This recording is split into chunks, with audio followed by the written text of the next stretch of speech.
এই খুতবায় আমি সূরা বাকারার ৬১তম আয়াতটি নিয়ে কিছু ভাবনা এবং শিক্ষা আপনাদের সাথে আলোচনা করব। আর এই আয়াতটি নিয়ে কথা বলতে গিয়ে আমি মনে করি আয়াতটি নিয়ে গভীর চিন্তাকারী প্রত্যেক ব্যক্তি উপলব্ধি করতে পারবেন যে আমাদের জন্য এই সময়ে এই ধরনের আয়াত নিয়ে গবেষণা কেন গুরুত্বপূর্ণ। আল্লাহ আজ্জা ওয়া জাল্লা আয়াতটিকে একটি বিশেষ প্রেক্ষাপটে এখানে সন্নিবেশিত করেছেন। বনী ইসরাইল ফেরাউনের হাত থেকে রক্ষা পেয়েছিল, তারা ফেরাউন থেকে রেহাই পেয়েছিল, আর অনেক অনেক প্রজন্ম ধরে তারা ফেরাউনের শাসনের অধীনে বসবাস করে আসছিল। তো দীর্ঘ সময় ধরে তারা অধিকৃত জনগোষ্ঠী হিসেবে বসবাস করেছে কর্তৃত্ববাদী একটি শক্তির অধীনে, যা তাদেরকে শাসন করেছে, দাসতুল্য আচরণ করেছে এবং নিচু জাত হিসেবে গণ্য করেছে। এখন বিষয় হল, নির্যাতনকারী এবং নির্যাতিতের মাঝে অদ্ভুত একটা সম্পর্ক রয়েছে। পৃথিবীর ইতিহাসে আপনি দেখবেন যে কিছু জাতি অন্য জাতির দ্বারা শাসিত হয়েছে। গোটা মানব ইতিহাস জুড়ে এমনটা ঘটেছে। উদাহরণস্বরূপ জাপানিরা চাইনিজদের সাথে এমনটা করেছিল, ব্রিটিশরা পৃথিবীর অনেক দেশেই এমনটা করেছে, ডাচরা এমনটা করেছে ইন্দোনেশিয়াতে, ইত্যাদি ইত্যাদি। আর যখন এই আক্রমণকারী ঔপনিবেশিক শাসকরা কোথাও চলে আসে, সেখানে বিজয়ী হওয়ার পর তাদের বিরুদ্ধে যুদ্ধরতরা ছাড়া সাধারণ জনগণ, লক্ষ কোটি সাধারণ জনগণের কাছে প্রথমে মনে হয় না যে তাদের জীবনে খুব একটা পরিবর্তন এসেছে। রোমানরা বিজয়ী হওয়ার আগে যে কৃষক ছিল, রোমানরা বিজয়ী হবার পরেও সে কৃষকই রয়ে গেছে। তাদের প্রদত্ত কর হয়তো ভিন্ন কর্তৃপক্ষের হাতে যাচ্ছে, কিন্তু জীবন খুব একটা পরিবর্তিত হয়নি, যুদ্ধের সময়টা বাদে।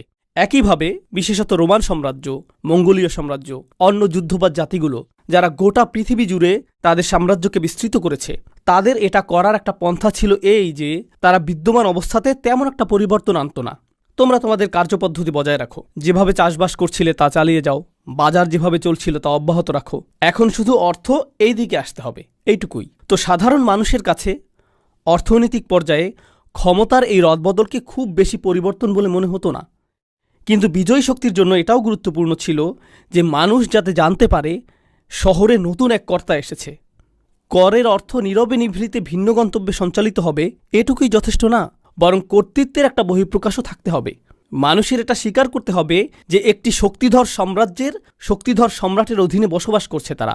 আর যেভাবে তারা এটা করত তা শুধুমাত্র সামরিক শক্তি প্রদর্শনের মাধ্যমে না, কারণ সেটা ছিল অনেক ব্যয়বহুল। আর সেনাবাহিনী তো মূলত ব্যবহৃত হয় যুদ্ধক্ষেত্রে। সেনাবাহিনী ব্যবহৃত হয় গুপ্তচর বৃত্তির কাজে, গোপন সংবাদ সংগ্রহের কাজে। যখন আপনি জনগণ নিয়ন্ত্রণ করার জন্য সেনাবাহিনী ব্যবহার করবেন, সেই অনুপাতে তো জনসংখ্যাও অনেক বেশি, আর এটা সেনাবাহিনীর কাজও না। এজন্য এই ক্ষেত্রে অন্য অস্ত্র ব্যবহার করতে হবে। আমি এগুলোকে অস্ত্র হিসেবেই আখ্যায়িত করছি। আমেরিকাকে এখন বলা হয়ে থাকে হৃদয় এবং মনের নিয়ন্তা, এটাই বলা হয়ে থাকে। এখন আপনার আর বন্দুক এবং বোমার প্রয়োজন নেই। আপনার যা প্রয়োজন তা হলো বিনোদন, খেলাধুলা, কনসার্ট। রোমানরা এটা করেছে, সকল রাজারাই এটা করেছে। তারা বড় ধরনের আয়োজন করত, তাদের বিভিন্ন জাতীয় উৎসবের দিন থাকত। জনগণকে এটা অনুভব করতে হবে যে সাম্রাজ্যের প্রতি তাদের আনুগত্য হলো নাগরিকত্বের অংশ। আর এই লোকগুলো বিজয়ী হয়েছে কারণ তারা জয়ী হওয়ার যোগ্য। তাদের বিজয়ী হওয়াটা ইতিবাচক বিষয়। তারা যদি জয়ী না হতো, সাম্রাজ্য হিসাবে আমরা অগ্রগতি অর্জন করতাম না। যদিও তারা আপনাকে নিজেদের অন্তর্ভুক্ত মনে করে না, কিন্তু তারা চায় যে আপনি তাদেরকে নিজেদের পরিবার হিসেবে গণ্য করেন। তারা কখনোই আপনাকে নিজের পরিবার হিসেবে গণ্য করবে না, কিন্তু তারা চায় যে আপনি তাদেরকে নিজেদের পরিবার হিসেবে গণ্য করেন। আর তারা এটা করে পতাকার মাধ্যমে, কুচকাওয়াজের মাধ্যমে, গান, প্রদর্শনী এবং প্রোপাগান্ডার মাধ্যমে। তারা এগুলো সৃষ্টি করবে। এমনকি ফেরাউনের সময়েও সে এগুলো সৃষ্টি করেছিল। আপনি ফেরাউন রাজবংশের ইতিহাস অধ্যয়ন করলে এটা লক্ষ্য করবেন। এটা অধ্যয়ন গুরুত্বপূর্ণ, কারণ কোরআনে বারবার ফেরাউনের আলোচনা এসেছে। আপনি যদি প্রাচীন মিশরীয় ফেরাউন সাম্রাজ্য নিয়ে জানেন, তারা প্রচুর পরিমাণে অদ্ভুত কিন্তু ভীতিকর এবং শক্তিশালী স্মৃতিস্তম্ভ নির্মাণ করেছিল, যেমন পিরামিড, স্ফিংস এবং অন্যান্য আরও অদ্ভুত ধরনের স্থাপনা, যা দেখার জন্য এখনও মানুষ এই সকল স্থান ভ্রমণ করে। আর এই সকল স্থাপনা এমনভাবে নির্মাণ করা হয়েছিল যে যখন মানুষ নৌপথে ভ্রমণ করত, তারা এই স্থাপনাগুলো নদীর তীরে দেখতে পেত। ও, এই লোকদের সাথে ঝামেলা করা যাবে না, দেখো তারা কি নির্মাণ করেছে। এটা ছিল ভীতি সৃষ্টির একটা মাধ্যম। কোরআনে আল্লাহ আজ্জা ওয়া জাল্লা পূর্ববর্তী জাতিগুলোর ব্যাপারে এই বিষয়টি বর্ণনা করেছেন। যেমন হুদ আলাইহিসসালামের জাতি, তারাও এটা করত। তারা মূর্তি এবং বিশালাকার স্থাপনা নির্মাণ করত, অন্য কোনো কারণে না, বরং একটা ভাবমূর্তি, একটা প্রভাব সৃষ্টির জন্য, ঠিক? তো এটা কোনো একটা বিষয়ের প্রতীক। আপনারা জানেন, যখন আমেরিকার বিদ্রোহীরা ব্রিটিশ সাম্রাজ্যের বিরুদ্ধে যুদ্ধ করেছিল, তখন ফ্রেঞ্চরা যেহেতু ব্রিটিশদেরকে ঘৃণা করত, ব্রিটিশদেরকে মানসিক যন্ত্রণা দেওয়ার জন্য তারা স্ট্যাচু অফ লিবার্টি উপহার দিয়েছিল, ফ্রান্স এবং আমেরিকার মাঝে মৈত্রী সম্পর্কের প্রতীকস্বরূপ। আর স্ট্যাচু অফ লিবার্টি কিসের প্রতিনিধিত্ব করে? স্বাধীনতা, বাক স্বাধীনতা, ধর্মের স্বাধীনতা, মত প্রকাশের স্বাধীনতা, মানুষ হিসেবে যেমন ইচ্ছা বাঁচার স্বাধীনতা। যদিও ফ্রান্স এই স্বাধীনতাগুলো উদযাপন করে, সেখানে হিজাব পরিধান করলে আপনি চাকরি পাবেন না। বায়োডাটাতে আপনার নামে মোহাম্মদ উল্লেখ করলে চাকরির ইন্টারভিউর জন্য ডাক পাবেন না। সেই ব্যক্তি যিনি একজন সাদা চুলের, সাদা চামড়ার আলজেরিয়ান, তার নাম আব্দুল করিম, তিনি একটি চাকরির আবেদন করেছেন, কিন্তু তিনি তা পেলেন না। তিনি নিজের নাম পরিবর্তন করে জেক রাখলেন, আর সাথে সাথেই চাকরির ডাক পেয়ে গেলেন। এটাই স্বাধীনতা। কিন্তু এটা শুধু একটা প্রতীক। এটা মানুষকে দেখানোর জন্য যে এর প্রতিনিধিত্ব আমরা করি, এটাই আমরা উদযাপন করি। এটা করা হয় পতাকা এবং এই জাতীয় অন্যান্য জিনিসের মাধ্যমে। এখন বেশিরভাগ মানুষের ক্ষেত্রে কি ঘটে? বেশিরভাগ মানুষের ক্ষেত্রে এই সাম্রাজ্যগুলো যা করেছিল তা হলো, এই মানুষগুলো পৃথিবীর সম্পর্কে যেরকম চিন্তা করে তা নিয়ন্ত্রণ করত।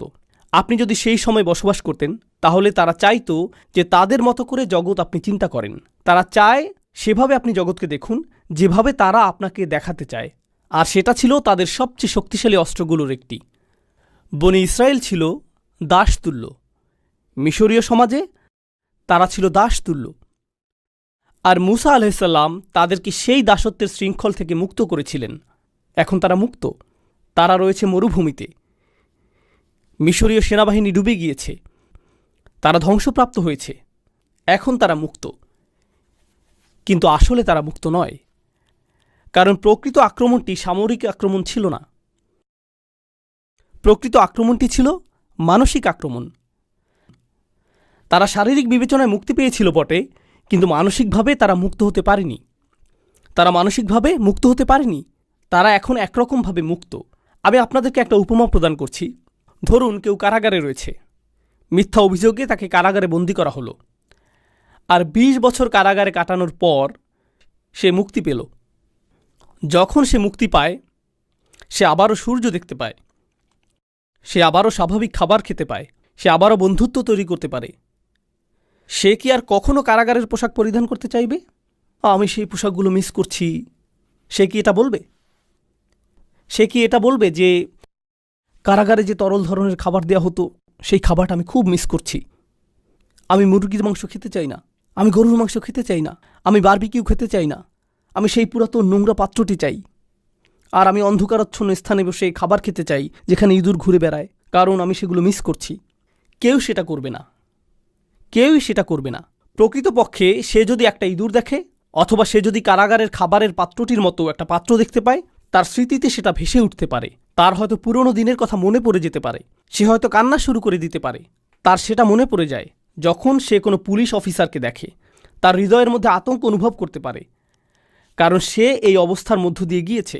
এমনকি সে কারাগারের পাশ দিয়ে যাতায়াতও করতে পারে না। এটা তার জীবনের ভয়ঙ্কর কালো অধ্যায়ের কথা স্মরণ করিয়ে দেয়।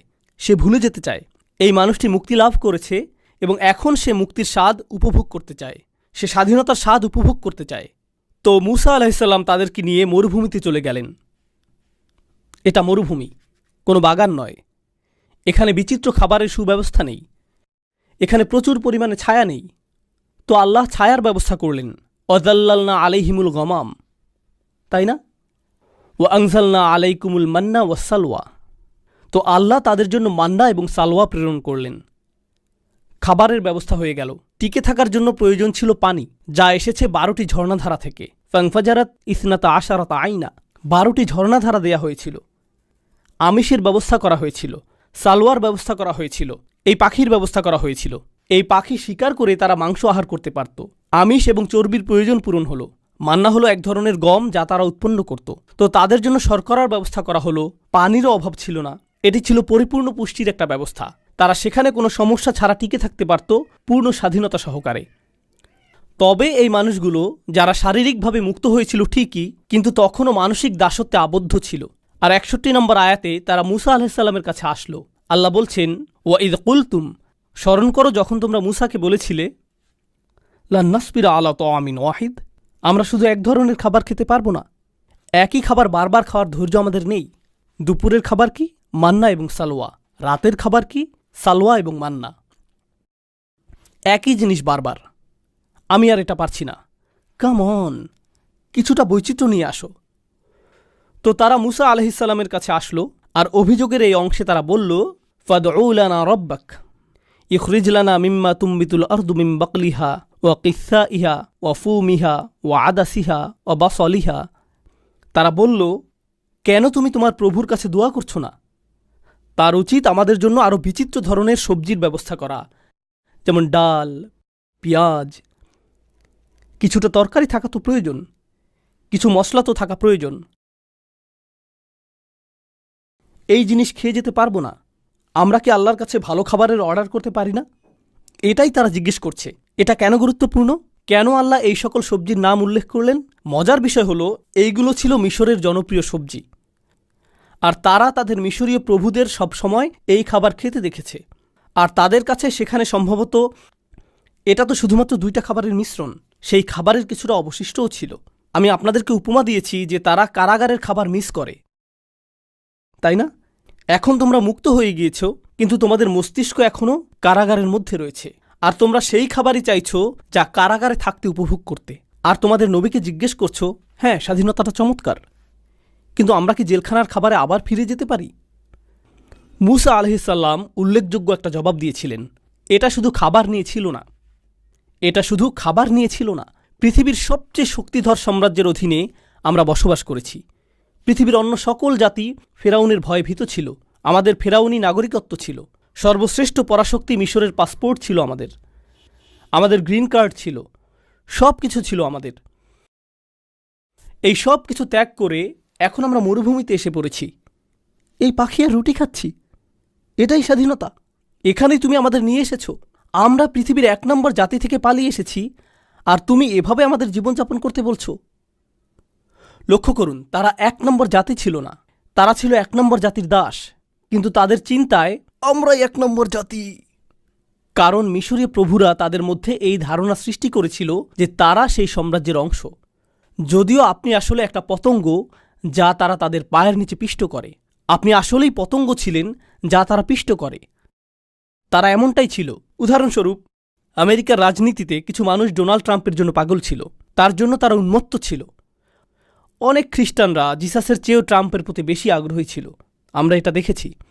আর এই মানুষগুলোর ঠিকমতো বিদ্যুৎ বিল পরিশোধ করতেও কষ্ট হয়ে যায়। তারা কোনো রকমে টিকে আছে, কিন্তু যখন ট্রাম্প আসে, ইয়ে আমরা আপনাকে ভালোবাসি, আর সে বলে আমিও তোমাদেরকে ভালোবাসি, সে আপনাদের কাউকেই ভালোবাসে না। কিন্তু সে অত্যন্ত সফলভাবে আপনাদের মাঝে এই ধারণা সৃষ্টি করেছে যে তাকে আপনাদের ভালোবাসা উচিত। সে সফলভাবে এটা করেছে। এটা ফেরাউনের কৌশল, ইতিমধ্যে এটা উল্লেখ করা হয়েছে। তো তারা ছিল দাস, কিন্তু সেখান থেকে মুক্তি পেয়েও সেই পুরাতন জিনিসই তারা চাইছে। ঔপনিবেশিক প্রভু তাদেরকে যা দিয়েছিল তাই তারা চায়। তারপর মুসা আলাইহিসসালাম বললেন, ইহবিতু মিসরান। এখানে মিশ্রণ শব্দটি আসলেই উল্লেখযোগ্য একটা শব্দ। আরবি ভাষায় মিশ্রণ অর্থ হল গ্রামীণ উন্মুক্ত এলাকা। এখানে বলা যেত বালাদান, আরদান অথবা ওয়াদিয়ান, এই ধরনের যে কোনো শব্দই বলা যেত, কিন্তু আল্লাহ মিসরন শব্দটি বাছাই করেছেন তানবিন সহকারে। মিসরন এর শেষে নুন ধ্বনিটি শুনতে পাওয়া যায়, মিসরন। কিন্তু মিশরের জন্য আরবিতে ব্যবহৃত শব্দটি হল মিসর, তানবিন ছাড়া। এটাকে বলা হয় মামনু মিনাস সরফ। তো দুটি শব্দ দেখতে খুবই কাছাকাছি, কিন্তু তারা একই অর্থ প্রকাশ করছে না। আপনি যদি মিশ্র অথবা মিশ্রু বলেন, এটা মিশর, কিন্তু যদি মিশ্রণ অথবা মিশ্রুন বলেন, এটা গ্রামীণ উন্মুক্ত এলাকা। কিন্তু শব্দ দুটি খুবই কাছাকাছি। এটা এরকম যেন মুসা আলাইহিসসালাম বলছেন, তোমরা আরেক মিশরে ফিরে যেতে চাইছ, তোমরা নতুন একটা স্থানে যেতে চাইছ, কিন্তু আসলে তোমরা আবারও সেই মিশরের অবস্থায় চাইছ। আমি কোথা থেকে এসেছি তা নিয়ে আপনাদেরকে মজার একটা কথা বলি। আমি মূলত পাকিস্তানি বংশোদ্ভূত, আর আমি পাকিস্তান ভালোবাসি। আমি সেই গোটা অঞ্চলটাকেই আসলে ভালোবাসি। সেই অঞ্চলটির ইতিহাসের প্রসঙ্গে বলতে গেলে, বিশেষত বিশ্ববিদ্যালয় এবং হাই স্কুলের যেই ছাত্ররা এখানে রয়েছেন, আমি চাই যে আপনারা একটা বই পড়েন, বিশেষত যদি আপনি দক্ষিণ এশিয়া থেকে এসে থাকেন। যদি আপনি ভারত, পাকিস্তান, বাংলাদেশ, আফগানিস্তান, এমনকি শ্রীলঙ্কা এবং সেই অঞ্চলের অন্যান্য দেশ থেকে এসে থাকেন, আপনি বইটি পড়েন। বইটির নাম Islam and the English enlightenment. Islam and the English enlightenment. আমি চাই যে আপনি এই বইটি পড়েন। তো মূল কথায় আসি, ব্রিটিশরা ভারতকে উপনিবেশ করেছিল। তারা হিন্দু, মুসলিম, শিখদেরকে একটা সময় ধরে শাসন করেছে। ভারতীয়রা স্বাধীনতা আন্দোলন করেছে, বিশেষত মুসলিমরা লড়াই করেছে। দীর্ঘ সময় এতে কোনো ফল হয়নি। এদের তো পরস্পর শত্রু হওয়ার কথা ছিল। শত্রুর সব কিছুকে আপনার ঘৃণা করা উচিত। কিন্তু সেই শত্রু অত্যন্ত সফলভাবে এটা শিখাতে সক্ষম হয়েছিল যে যদি তুমি আমার ভাষায় কথা বলো তাহলে তুমি সাফল্য অর্জন করবে, যদি তুমি আমার মতো পোশাক পরো তাহলে তুমি সাফল্য অর্জন করবে, যদি তুমি আমার মতো খাবার গ্রহণ করো তাহলে তুমি সফল হতে পারবে, যদি তুমি আমার মতো কথা বলো, যদি তুমি আমার মতো আচরণ করো, যদি তুমি আমার মতো দেখতে হও, যদি তুমি ভান করো যে তুমিই আসলে আমি, তোমার গায়ের রং শ্যামলা হলেও যদি ভান করো যে তুমি সাদা চামড়ার মানুষ, তাহলে আসলেই তুমি সফল হতে পারবে। ব্রিটিশরা কিন্তু খুবই ছোট একটা জাতি, না জানলে জেনে রাখুন। আমি অনেকবার ইংল্যান্ডে গিয়েছি। আপনি গাড়ি চালিয়ে কয়েক ঘন্টার মধ্যেই গোটা দেশটি অতিক্রম করতে পারবেন।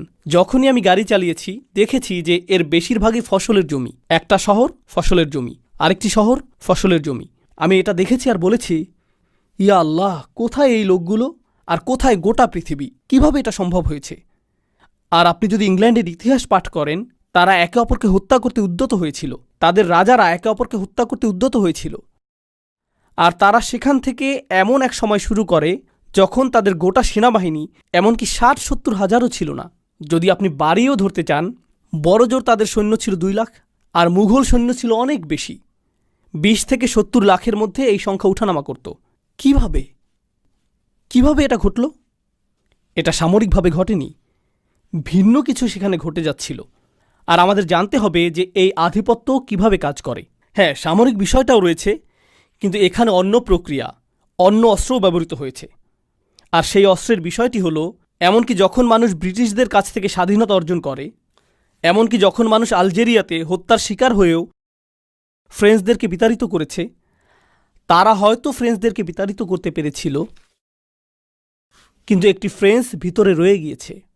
তারা ব্রিটিশদের বিতাড়িত করেছে, কিন্তু একটি ব্রিটিশ ভিতরে রয়ে গিয়েছে। আর অবস্থা যখন এমন হয়, এই অবস্থায় আপনি পাকিস্তানের মতো একটা দেশে যেতে পারেন, যা আমি ভালোবাসি।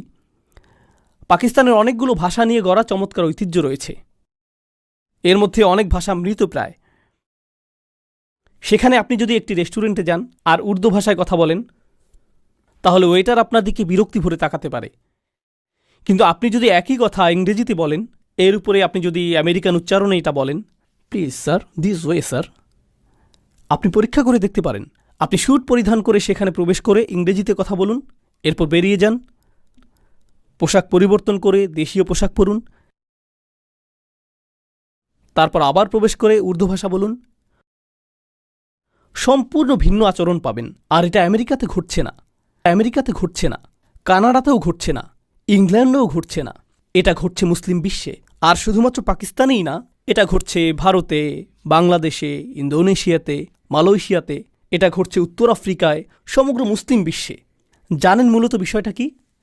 আমরা আমাদেরকে মুক্ত করেছি, আমরা এটা করেছি, কিন্তু আসলেই কি আমরা করেছি? এটা এমন যেন আমরা আরেকটি মিশর চাইছি। আপনি আরেকটি মিশর চাইছেন।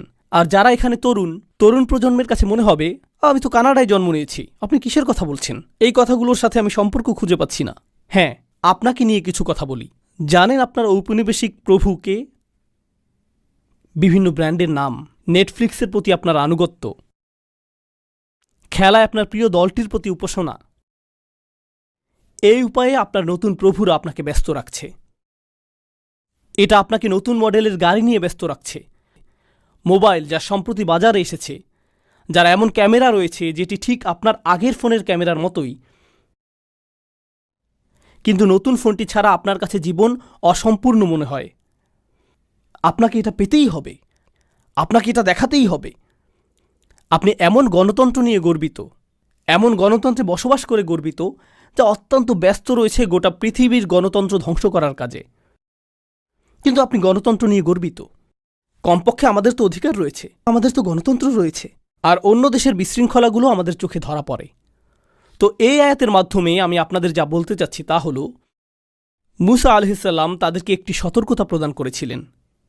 এটাই যদি তোমরা চাও, তোমরা যদি আবারও দাসত্বের জীবন চাও, শারীরিকভাবে না হলে মানসিকভাবেও যদি তা চাও, তাহলে এগিয়ে যাও, নতুন এক মিশরে চলে যাও। এইবার তোমাদের শাসন করতে ফেরাউন আসবে না। ফেরাউন তোমাদের নিজেদের মাথাতেই রয়েছে, আর তোমরা নিজেকেই নিজে ঔপনিবেশিক দাস বানিয়ে রেখেছ। এটা অটো পাইলট। সর্বোত্তম দাস তো সেই যার জন্য আপনার কারাগার তৈরিরও প্রয়োজন নেই, সাশ্রয়ী দাস। এই দাসটি এমন দাস যে মনে করছে সে মুক্ত। এটা সহজতম পন্থা। এটা অসাধারণ। ব্যাংকিং ব্যবস্থা উন্নতির আগে এবং কর ব্যবস্থার উন্নতির আগে একটা সময় ছিল যখন রাজা সৈন্য প্রেরণ করত। এই সৈন্যবাহিনী এসে প্রতিটা ঘর থেকে অর্থ সংগ্রহ করত। পদ্ধতিটা এখন অনেক স্মার্ট হয়ে উঠেছে। তখন সেনাবাহিনীর জন্য খরচ করতে হতো, ঘোড়ার জন্য খরচ করতে হতো, ঘোড়ার গাড়ির একটা খরচ ছিল, যাতায়াতের একটা খরচ ছিল, তারপর তারা অর্থ সংগ্রহ করত। এভাবে মাঝখানে অনেক অর্থ খরচ হয়ে যেত। এখন স্বয়ংক্রিয় বিলিং সিস্টেম তৈরি করা হলো। মানুষ যখন মহাসড়কে গাড়ি চালাবে, তাদের কাছ থেকে স্বয়ংক্রিয়ভাবে টোল আদায় হয়ে যাবে। তারা বুঝতেও পারবে না, তারা অনুভব করবে যে তারা স্বাধীন। রাস্তার দৃশ্যটি কত চমৎকার। তারা এভাবে ডাকাতির শিকার হয়েও হাসতে থাকবে। তারা হাসতে থাকবে যখন আয়ের উপর কর প্রদান করবে। এক বোতল দুধ কেনার জন্য তারা কর প্রদান করবে, তারপর সেই বোতল রিসাইকেল করার জন্য আবার কর প্রদান করবে। একটি গাড়ি কিনতে, গাড়িটি পার্ক করতে, নষ্ট গাড়িটি সারাতে তারা কর প্রদান করবে। আমরা শুধু তাদের অর্থ নিতেই থাকব, আর তারা হাসতে থাকবে আর বলবে, এটা তো চমৎকার। এটা ফেরাউনের চেয়েও অনেক কার্যকর দাস ব্যবস্থা। ফেরাউন এটা দেখলে গর্বিত হতো। ফেরাউনও বলতো, এটা অসাধারণ। ইহবিতু মিসরান ফাইন্না লাকুম মা সাআলতুম। আর আপনি যদি এই মানসিক দাসত্ব থেকে মুক্ত হতে না পারেন, এর পরিণাম কি? আলোচনাটি আমি আর দীর্ঘায়িত করতে চাই না, হাতে সময় সীমিত। শুধু একটা বিষয় বলছি। আল্লাহ বলেছেন এর পরিণতি কি? এটা সহজ। কোরআনে অনেকগুলো নিয়ম বা বিধান রয়েছে।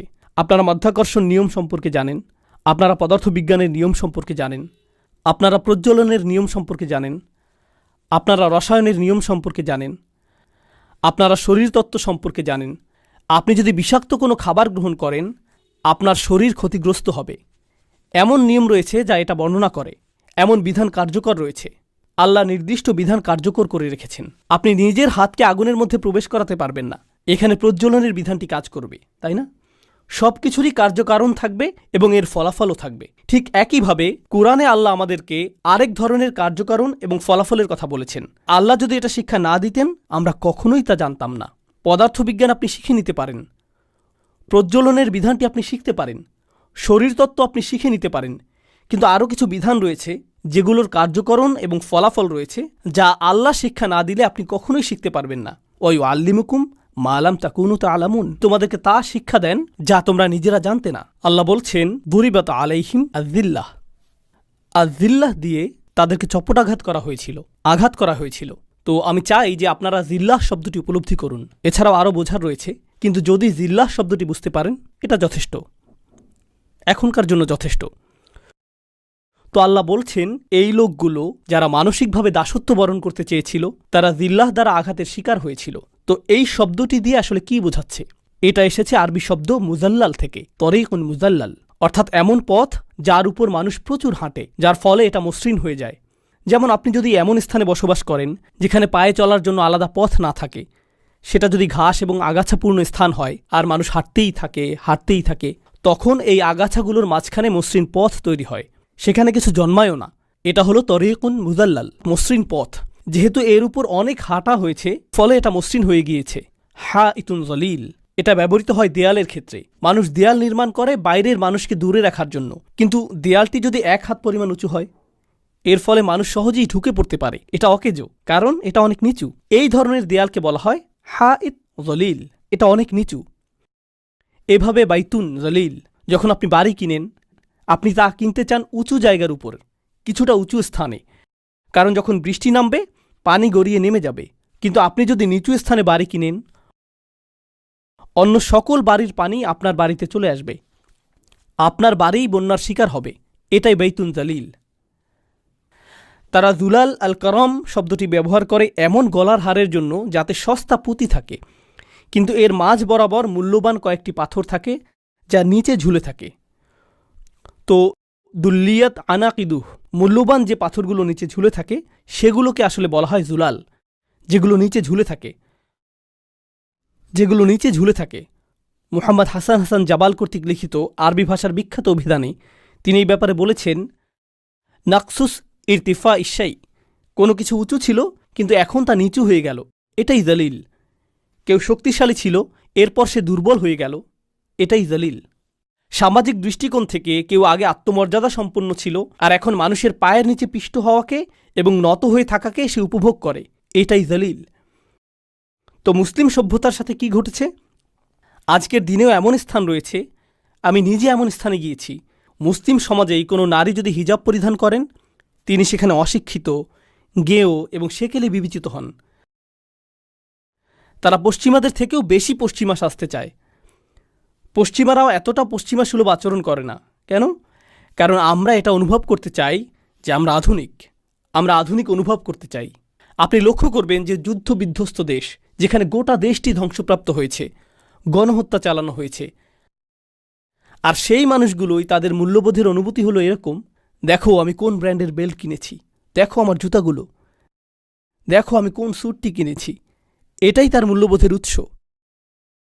প্রভু বলেছে, আমার কাছ থেকে কিনো, আমাকেই কর প্রদান করো, আর একই সাথে গর্বিতও বোধ করো। মানুষ এর চেয়ে বেশি জলিল কিভাবে হতে পারে? মানুষ এর চেয়ে নিচে আর কিভাবে নামতে পারে? এটা হালাল এবং হারামের বিষয় না। আমি চাই যে আপনারা বিষয়টা উপলব্ধি করুন। এটা হারামের সাথে সম্পর্কিত না, এটা আত্মমর্যাদার বিষয়। আমি সমাপ্তি টানছি এই বলে যে পৃথিবীর সকল সংস্কৃতিই হল আদম আলাইহিসসালামকে যা দেয়া হয়েছিল তা থেকে আগত। আনজালনা আলাইকুম লিবাসান ইউআরি সাওআতিকুম ওয়ারিশা। আদম আলাইহিসসালামকে বলা হয়েছিল, আল্লাহ তোমার জন্য পোশাক প্রেরণ করেছেন যাতে তোমার লজ্জাস্থানকে আবৃত করতে পারো। তো আপনি যদি পরিধান করেন বাংলাদেশি পোশাক, পাকিস্তানি পোশাক, আফগানি পোশাক, আমেরিকান পোশাক, ব্রিটিশ পোশাক, জাপানি পোশাক, এই সবগুলোরই সূচনা হয়েছে আদম আলাইহিসসালামকে যা প্রদান করা হয়েছিল তা থেকে। আর আল্লাহ তার কিতাব এবং তার রাসূলের সুন্নাহর মাধ্যমে আমাদেরকে পথ নির্দেশনা দিয়েছেন পোশাকের থেকে অজ্ঞতা দূর করার জন্য। আপনি পরিশীলিতভাবে জাপানি পোশাকও পরতে পারেন, আপনি পরিশীলিতভাবে আমেরিকান পোশাকও পরতে পারেন, চাইনিজ অথবা অন্য যে কোনো জাতির পোশাকই পরতে পারেন। সংস্কৃতি প্রত্যাখ্যানের বিষয় নয়, বরং ঔপনিবেশিক প্রভুত্বকে প্রত্যাখ্যান করা উচিত। শাসন করার মানসিকতাকে, শাসকের উপাসনাকে প্রত্যাখ্যান করা উচিত। আর সুবহানাল্লাহ, আমরা অত্যন্ত চমৎকার সময়ে বসবাস করছি। এই সময়ে আমাদের জন্য এই ধরনের আয়াত নিয়ে গভীর চিন্তা করার মাধ্যমে বিশেষত তরুণ প্রজন্মের কাছে একটা সুযোগ রয়েছে ঔপনিবেশিক মানসিকতা থেকে উম্মাকে মুক্ত করার, যা মুসলিম চিন্তাকে আচ্ছন্ন করে রেখেছে 1 শতাব্দীরও বেশি সময় ধরে। মুসলিমরা হলো পৃথিবীর বুকে শক্তিশালী একটা জনগোষ্ঠী। আমরা বেশ কয়েক শতাব্দী ধরে ঘুমিয়ে আছি। আমাদের কিছুটা খারাপ সময় পার করছি। আমরা শুধুমাত্র খারাপ সময় পার করছি, কিন্তু এর অর্থ এটা না যে আমরা দুর্বল। আমরা ঘুমন্ত সিংহ। আমরা জেগে উঠতে শুরু করছি। গাজায় যা ঘটে যাচ্ছে তা শুধুমাত্র পৃথিবীর জন্য চক্ষু উন্মোচনকারী নয়। এটা শুধু আমেরিকানদের সচেতন করা না যে আমরা বাক স্বাধীনতার কথা বলে থাকি, কিন্তু তা আসলে আমাদের নেই। আমরা মত প্রকাশের স্বাধীনতার কথা বলে থাকি, কিন্তু আসলে তা আমাদের নেই। আমরা প্রতিবাদ মিছিলের স্বাধীনতার কথা বলে থাকি, কিন্তু তা আসলে আমাদের নেই। এটা শুধুমাত্র আমেরিকানদেরকে এই গুরুত্বপূর্ণ বিষয়গুলো নিয়ে সচেতন করা না, বরং এই চিন্তাও জাগ্রত করা যে তারা আমাদেরকে দাসের মতোই বিবেচনা করেছিল আর অদৃশ্য বেড়া তৈরি করে রেখেছিল। মুসলিমরা বুঝতে পারছে যে এতদিন আমি কিসের উপাসনা করে আসছি, কোন কল্পিত গরু নিজের চিন্তার জগতে তৈরি করে আমি উপাসনা করেছি, বনি ইসরাইলের সেই সোনালী গরুর মতো। এখন আর এটা সোনালী গরু হতে হবে সেটা জরুরি না। এটা হতে পারে যে কোনো কিছুর সোনালী লোগো, এটা হতে পারে সোনালী নাইকি, হতে পারে সোনালী ফেরারি, সোনালী অ্যাডিডাস, এগুলো সবই সোনালী গরু। আজকের যুগে এগুলোই সোনালী গরু। পৃথিবীর সকল সামেরিরা এগুলো নির্মাণ করে যাচ্ছে। তো আমি মনে করি যে এটা নতুন একটা সূচনা, এটা নতুন জাগরণের সূচনা। আমরা এখন আর সাংস্কৃতিক আগ্রাসনের শিকার হব না। আমরা নিজেদেরকে প্রকাশিত করতে পারি এবং নিজেরাই চিন্তা করতে পারি, আর আমরা সত্য ছাড়া অন্য কিছুর অনুগত হব না। আমরা পৃথিবীকে সত্য প্রত্যক্ষ করার আমন্ত্রণ জানাতে পারি, এমন কারো চোখ দিয়ে দেখা থেকে বিরত থেকে যে এতদিন নিয়ন্ত্রিতভাবে কারসাজি করে সত্য গোপন করে এসেছে। আল্লাহ আয্যা ওয়া জাল্লা আমাদের হৃদয় এবং মনকে মুক্তি দান করুন। বিশেষভাবে এই প্রজন্মকে আল্লাহ সামর্থ্য দান করুন যারা উম্মাকে ঔপনিবেশিক সেই প্রভুত্ব থেকে মুক্ত করবে যা এখনও ভিতরে রয়ে গিয়েছে, যা বহির্গত প্রভুত্ব থেকে কোনো অংশে কম নয়। বারাকাল্লাহু লি ওয়া লাকুম ফিল কুরআনিল হাকিম ওয়া নাফা'নি ওয়া